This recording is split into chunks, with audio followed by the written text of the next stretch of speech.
confidence isn't something you're born with, but I'm God's favorite. So fortunately, I was born with unshakable confidence.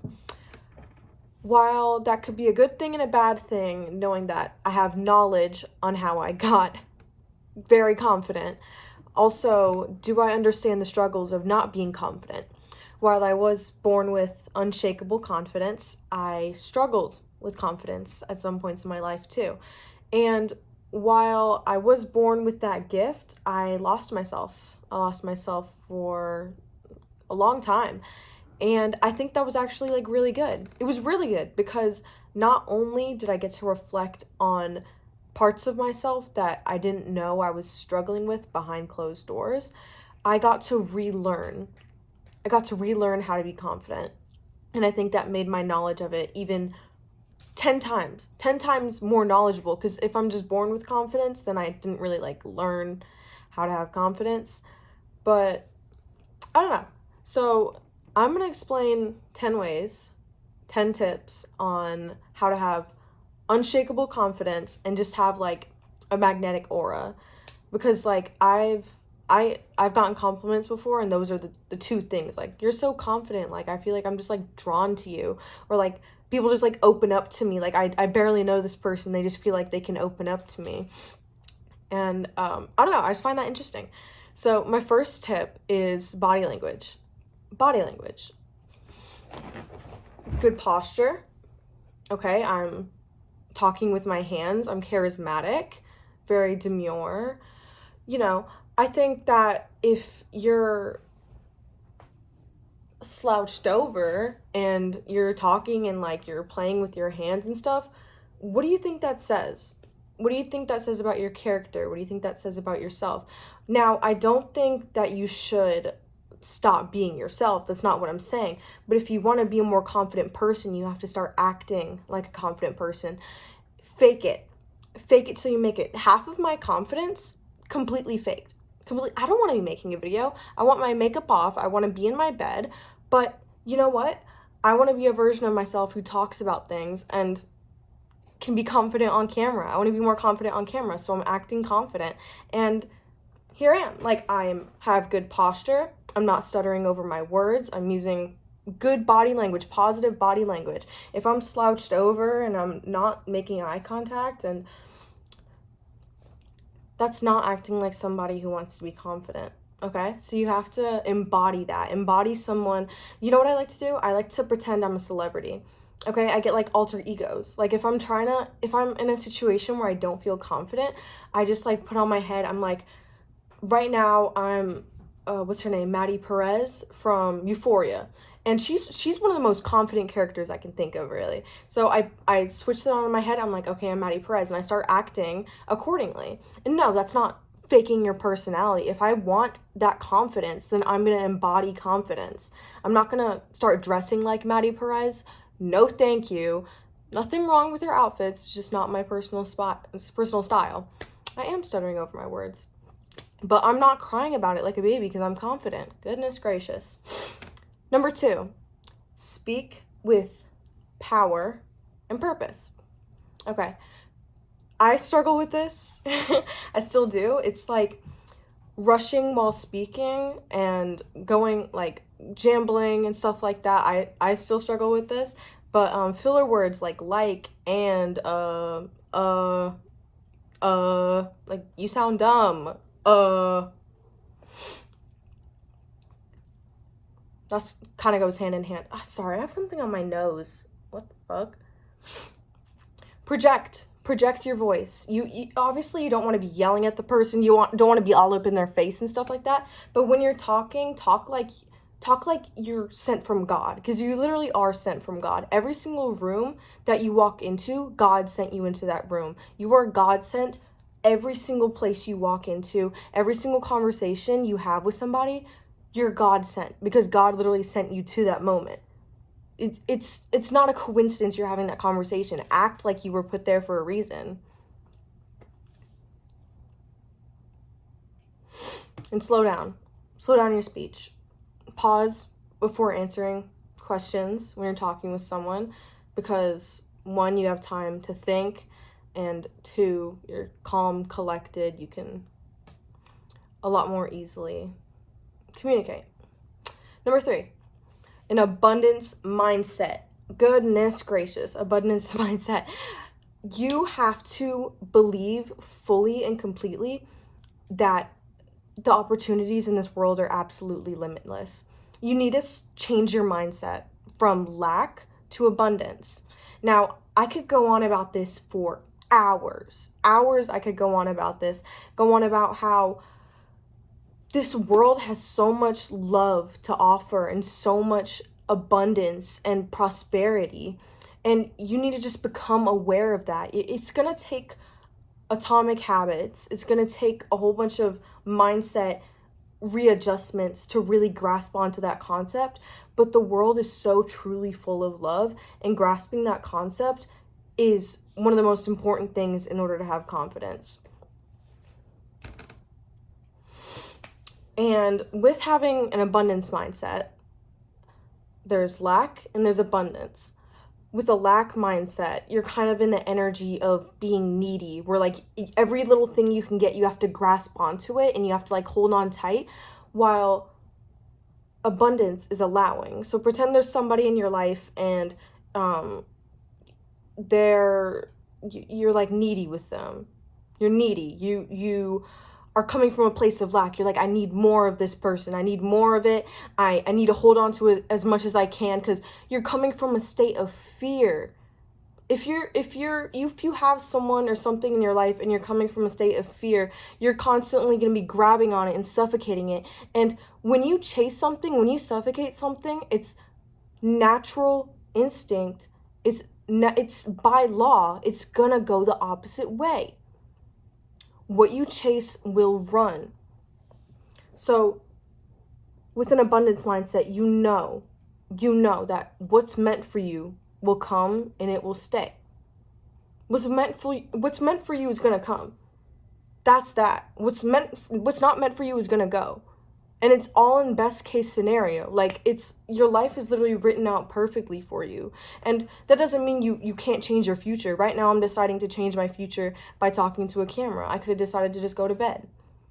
Sorry, I have not been in a great mood today.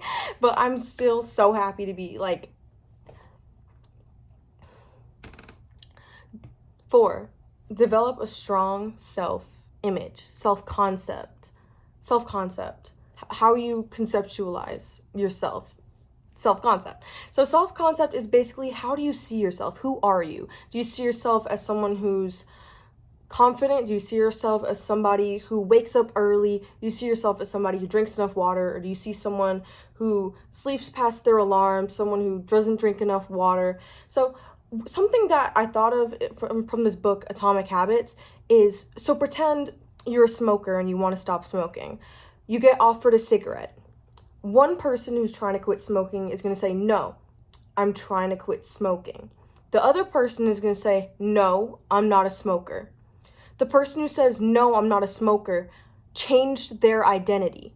Changed their identity to somebody who doesn't smoke anymore. But the person who said, no, I'm trying not to smoke anymore, they still identify with the version of themselves that smokes.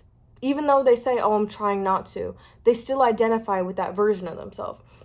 So you have to have an identity of yourself, like an idea of who you are.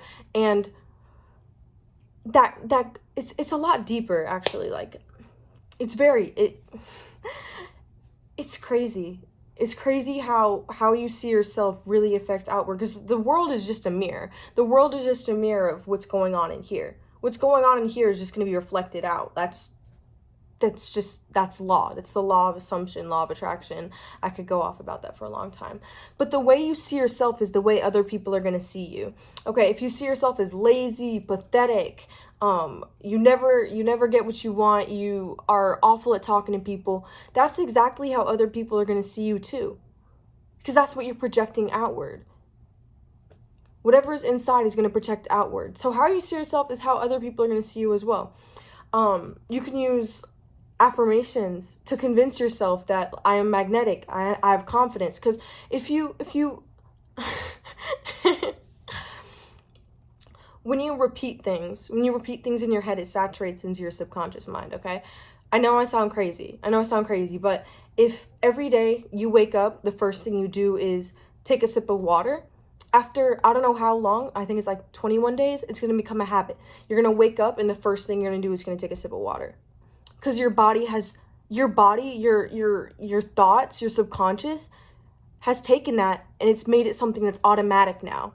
So if you think for long enough, I'm confident, I'm magnetic, I'm strong, I'm healthy, I'm smart, I'm beautiful, those things are going to become automatic if you force it for long enough.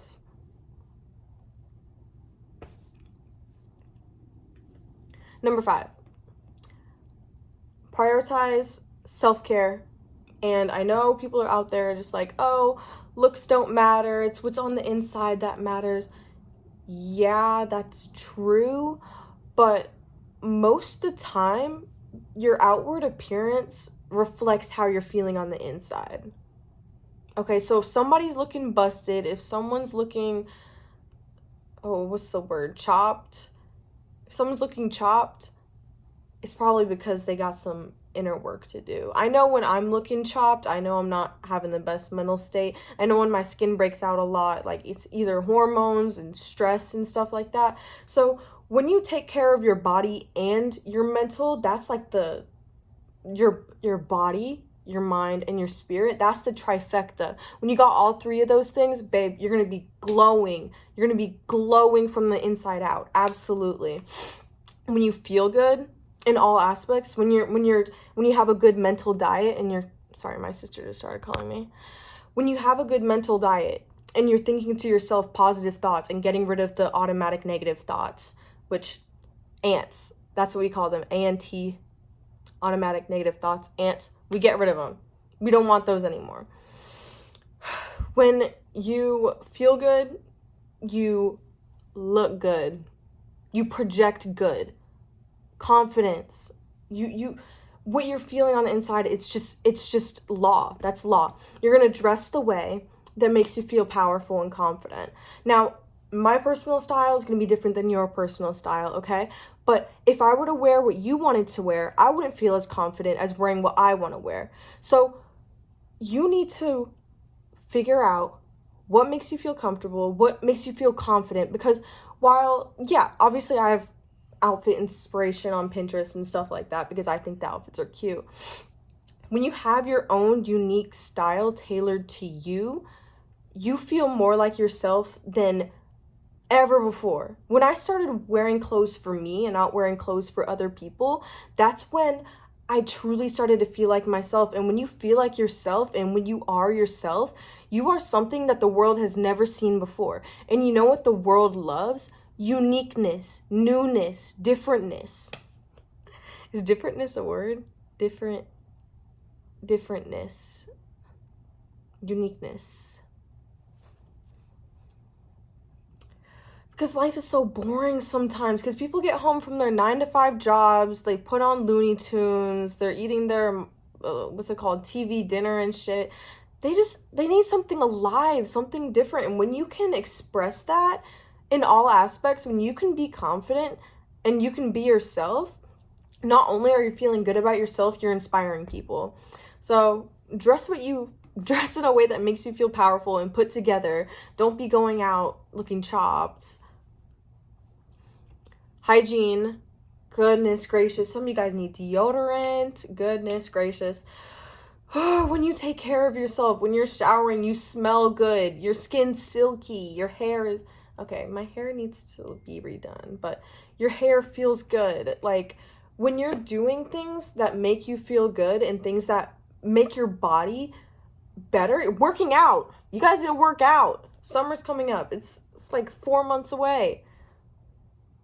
You want to be confident. And when you're in a body that you've taken so much care of, which also means listening to your hunger cues and stuff like that. Like, I'm not telling you to do extreme restrictive stuff because that stuff doesn't last and that's even more unhealthy.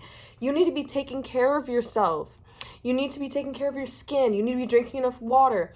Obviously, it's a lot less complicated. It's a lot less complicated than I'm trying to make it seem.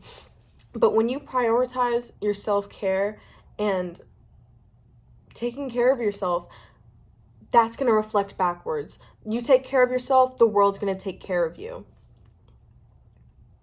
Lean into, what is this? Number 6? Lean into your uniqueness. Okay? I have pretty curly hair. Okay? And in my freshman year, I was just like, you know what? Like, not a lot of people that I know have curly hair. So I started straightening my hair.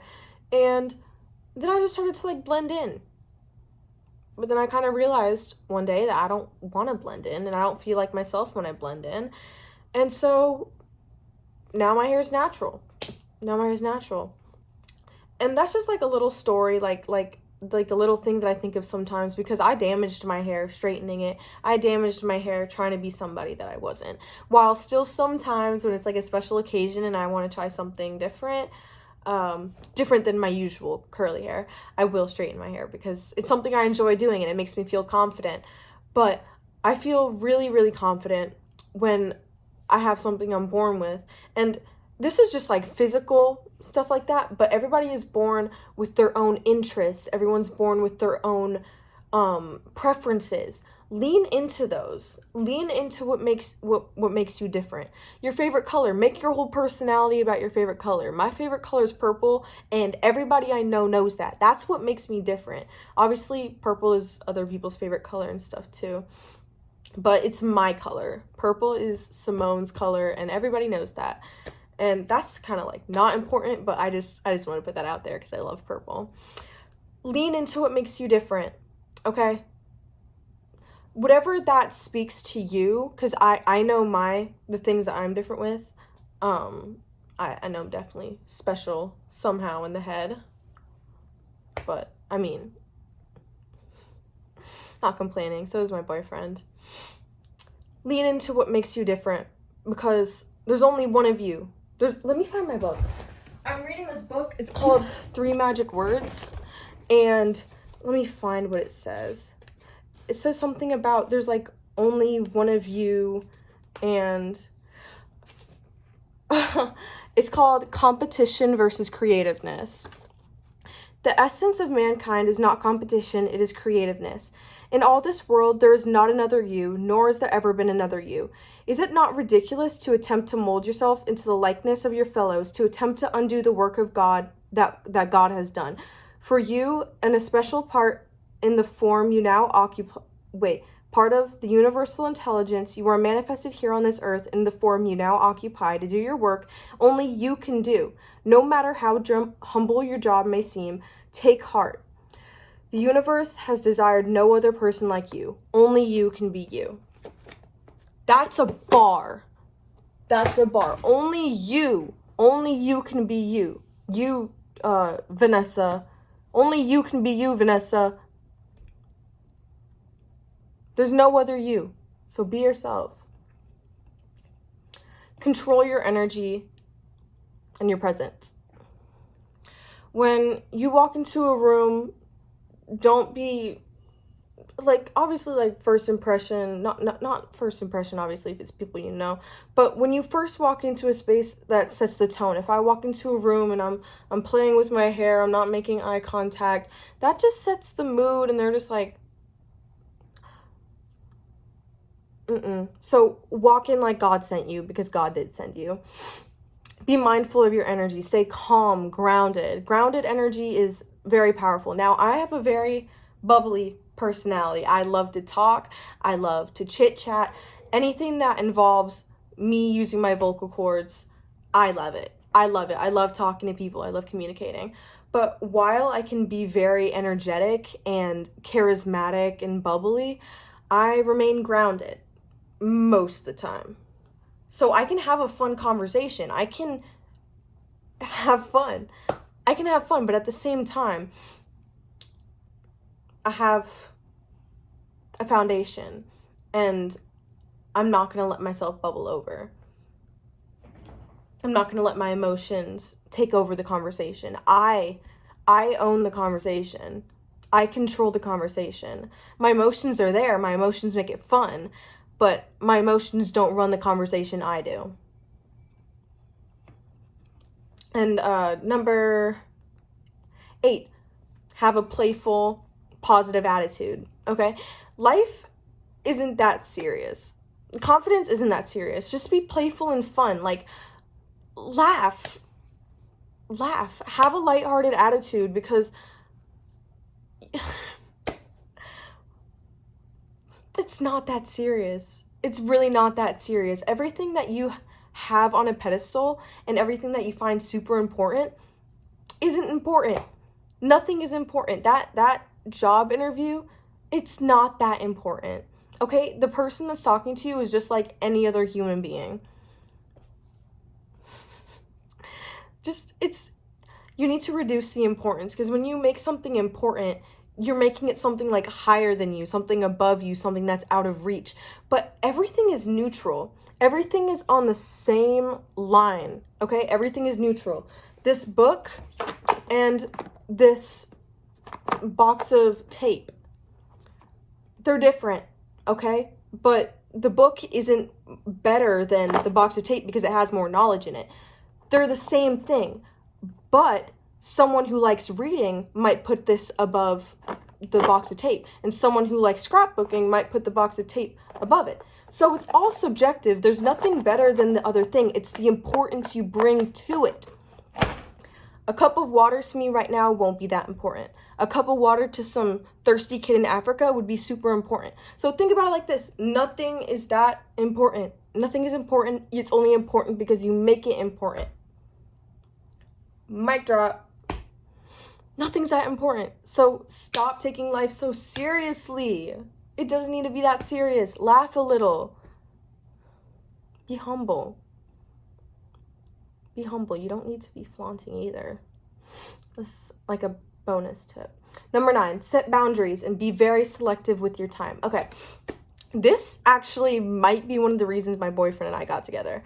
So when we started texting on Instagram, I was just like texting with him on the beach, and I was just like, by the way, are you just texting me for a dopamine hit, or do you genuinely want to get to know me as a person? He said that when I told him that, he like fell in love with me right then and there in that moment, because he was like, okay, this girl like prioritizes taking care of her time, or I mean being selective with her time. She sees time as money, and she doesn't waste time. She's not here to play games. So when you set boundaries with people, and you can tell people like, okay, like this is how things are going to go, this is how things aren't going to go. Not only does it show like power, it shows self-respect. I have unshakable self-respect. I respect myself so much that you don't have to be wary of every single person in the world. Like, I'm not telling you to be like that. I had a phase in my life where I was kind of wary of everyone, but you need to be selective with how you spend your time and your energy, because time and energy is money. Time and energy is money. You could be using that time texting that random guy on Snapchat who doesn't care if you live or die. You could be spending that time making that bag. Time is money. Time is money. And energy, you put your energy out into things. You only have so much energy in a day. Okay, obviously you can have caffeine and energy drinks and stuff, but it's only going to get you so far. It's only going to get you so far. So when you hang out with people who are energy vampires and who afterwards you feel like shit, they've been talking shit about other people this whole time, so you just know that when you leave, they're talking shit about you too. Not only are they taking away your energy and taking away your precious, precious time, you start to become like those people. You are who you hang out with. So be very selective with your time. Learn how to say no without over-explaining. Set your boundaries. No is no. You don't have to over-explain. If I don't want to hang out, I'm just going to say no. Protect your energy from toxic or draining situations. Protect your energy. Get yourself out of that situation. Get yourself out of that situation. You're wasting your time. And number 10, do not be afraid to take up space. Don't be afraid to take up space. Whether you're in a conversation or in a room, act like you belong in there. Act like you belong in there. I I went to youth group for the first time a couple months ago with my boyfriend before we got together, and I knew some of the people in there, but I was like, okay, I've never done this before. I like barely know anyone here. I was nervous, okay, but I didn't identify as the person who is a nervous person. I was like, I am a confident person, but I am feeling a little nervous. I am not nervous, but I'm feeling a little nervous. I took myself away from being nervous and I just made it into just a feeling. Identifying with I am nervous, that's identifying as nervous. You are not nervous. You are you. You can have nervous energy, but when you identify as I am nervous, that really internalizes it, and I don't like saying that. I was not nervous. So I didn't identify as being nervous. So when I went in there, I was like, I'm confident. It's effortless. It's effortless. It's effortless to me. I'm going to have a great time. So when you go into a room, do not be afraid to take up space and go into it with good energy. Speak up. Speak up. When we're having a group conversation, speak up, because people want to hear what you have to say. People want to hear what you have to say. It's share your ideas. Don't shrink. Don't shrink. What was that one? Tyler, the Creator. Don't you ever dim your light for nobody. Never dim your light. Never dim your light. Your energy influences the environment, so own it. Your energy influences the environment. That one point you put into the conversation, that could have shifted someone's mindset. That one joke you put in the conversation, you made the whole group laugh. That one awkward moment that happened during the group conversation, everyone forgot about it 5 seconds later. Reduce the importance. Anyways, I've been jambling for half an hour and I didn't even realize it. Anyways, I'm gonna go to sleep now, and I'm so excited. Valentine's Day, I have a date. I'm so excited. Life is so good. Comment down below what you're grateful for. Give me 3 things. Love you, bye.